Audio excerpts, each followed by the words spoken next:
Hi, I'm Frank Rizzieri. I'm backstage, and I am interviewing Sacha Quarles. And here's Kevin Ryan. And you know, from hairdresser to hairdresser, Sacha does movies. What movies do you do? This year I have a movie called Men in Black 3. I have The Wedding with Robert De Niro and Diane Keaton. And I have Gangster Squad with Josh Brolin, Ryan Gosling, and Emma Stone. Okay, so I mean, I love period hair. So the gangster movie's probably the most period in hair? Well, actually, a little trick on Men in Black, we go back in time. Do you really? Oh, see, that's cool. So I love that. we're doing 1960s, which really? is awesome. And it was. Did you do all wigs for that?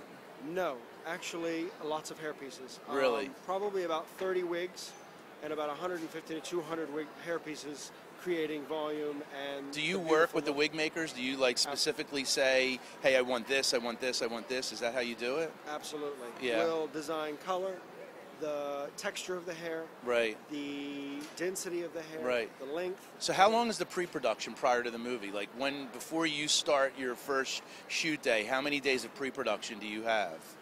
On Men in Black, I had 10 weeks. 10 weeks, right, which yeah. Is crazy. Yeah, it's not normal. Right. It was awesome because we had some things going on that big movies like that usually get pushed and pushed and pushed. Right. They thank God they already hired me, so I got to hang out and get hair done, research, make sure the period was correct, make sure the director would be happy with the period options I chose. Exactly. And then we just develop it and make it happen with my team. Right. Do you have a budget sometimes with the hair? Do they give you a budget with the hair?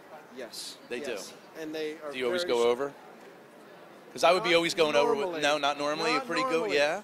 This time we did because it was a little more excessive when it came to the amounts of people we were getting ready. Really? So when you want a certain amount of people done in a certain amount of time, yeah, exactly. you have to hire more hairstylists to get it done so production isn't waiting. How many people are on your team usually for?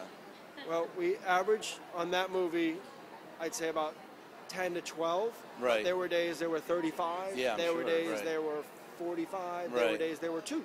Right. So it just depends on what types or amounts of people that had to be ready for 1960s. Right. See, I could talk to him all day because I'm so intrigued by. There's loads more, but more importantly. Yeah. What are you doing, Kevin? What about Nalu Waver? And yes. Because we always say Nalu is the best one for like a period 40s wave, the double barrel that we make. Do you use love your that double one? barrel. I do use your tools actually. We got to make sure you get. I want your card because you're going to get everything you ever need. Everything? Everything. Well, tool-wise, that. Oh. I mean, no.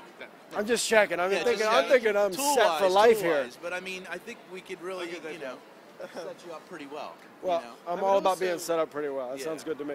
And the one thing I would say about, like, when we're talking about hair and things, when you do shows, sometimes it's about not showing what you know what to do. It's just making hair appropriate for the show. And the same with movies. Sometimes it's harder to do hair that looks neglected probably than to do the hair that's done. But it's so hard to do undone hair. That's my hardest thing. It's the hardest. But the other thing that, if we're going out through modern salon is the fact that if you don't know all your basics and you don't know your history, you can't create a future. And you probably had to learn every era and every technique. And I think a lot of the kids, when they're resilient to learning sets and things, you don't get to be me and you don't get to be him or Frank unless you learn every darn thing there is. If you know what you can do, you can choose not to do it. I was that kid. I was very resilient, but I worked hard and I still practice. Yeah. Every time I get a new period, I go back in the book and I practice setting and I practice recreating these looks that I wasn't alive for when they were hanging out. So, absolutely. It's all about that. Practice, practice. Everyone thinks it comes easy, but you got to work so hard. No, I agree.